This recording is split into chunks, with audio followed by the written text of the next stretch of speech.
We are in conversation with Joanna Krupa. The most stylish New Yorker. The Curtis Stone. Keep in mind that I am the law. You know, it's something you could do as a group. Here with the beautiful Priyanka Chopra. Will you be walking? Yes. You've always had success, but lately you've been on fire. Call 555-722. You got lots of publicity.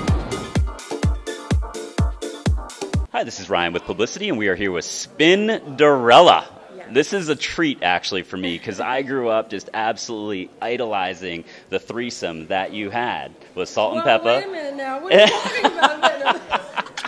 That's actually a good take. Use it. The Salt-N-Pepa and Spinderella. The real comes out. Exactly. Well, we were at these, They were at the time. At the time, they Maybe were. it's my mind in the gutter. Well, that was actually interesting because I said it so innocently. So I like this. We're going to get along just fine.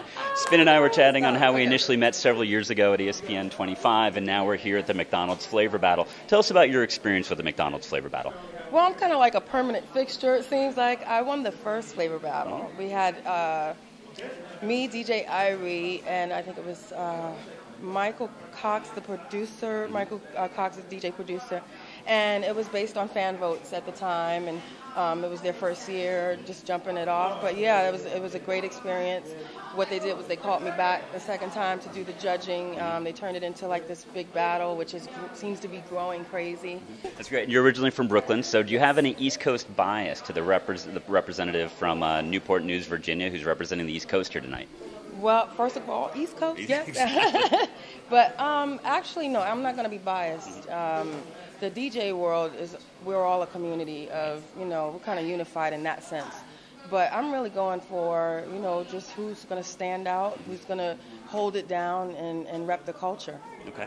And with the McDonald's, obviously, is the main sponsor of the Flavor Battle. We all have really interesting memories at McDonald's. My probably earliest one is going on Sundays to get pancakes with my father. Do you have any sort of McDonald's memory that brings you back as a kid? Any favorite food or favorite Happy Meal toy or experience? Well, yeah, just like you, it was a treat, and it still is.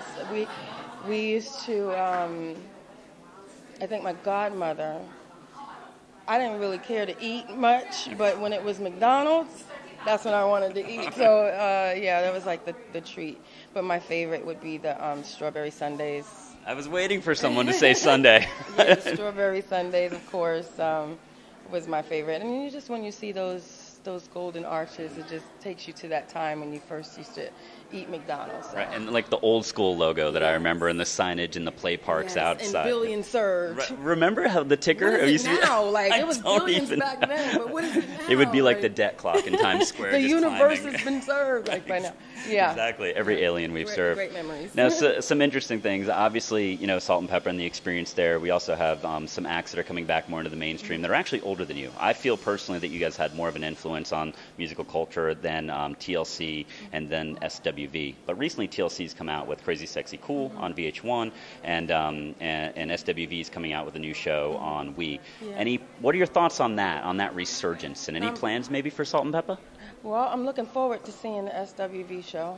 We're like sisters in the industry all together. Thank you. Yes, we've done our part, Salt-N-Pepa, coming through and just repping the ladies and hip-hop and music all together. But yeah, it's always good to find out what's going on with that group that you used to love. And back then, we didn't have what we have now. So now it's like, with reality TV and these documentaries and stuff like that coming out, you get to know who that person is behind the song itself. So it's always good. But Salt-N-Pepa, we've been talking about doing some things. I can't really say what that's going to be yet because it'll be a surprise, what it is. But we have been talking about coming out again and getting together because I haven't been DJing for them for the past couple of years. But we're still good, and we're basically trying to figure out how we're going to do it. Well, once the door opens, and at least that door is open now, who knows what will be explored, if anything, but that's great to know. One last thing, I'm actually curious, and this just kind of popped into my head. When you guys were actually developing Salt-N-Pepa, was it really your mission in terms of a message of being strong women who were, fairly openly sexual, for that period of time in like the late early 90s? It wasn't our goal to put out messages at first. Okay. When we saw the influence we had on just the community of hip-hop music lovers, especially young women, that's when we started to incorporate that. So it's kind of like your responsibility, even though you don't want it to be, you just want to put out good music and just have fun and enjoy yourself. It actually all comes with the package. So yeah, we still hear to this day, women say how we changed their lives, and it's like, really?